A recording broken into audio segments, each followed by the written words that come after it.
کہتے ہیں ایک دن ایک چور کو راستے میں ایک بٹوا ملا جس میں بہت سے پیسے تھے۔ اس بٹوے پر کوئی دعا لکھی ہوئی تھی اور ایک خانے میں بٹوے کے مالک کا نام اور پتہ بھی لکھا ہوا تھا۔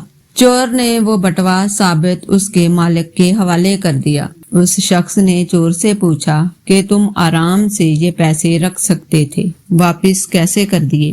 چور نے جواب دیا، آپ نے بٹوے میں جو دعا لکھوائی ہے اس عقیدے پر لکھوائی ہوگی کہ اگر یہ کھو جائے تو اس دعا کی برکت سے آپ کو واپس مل جائے۔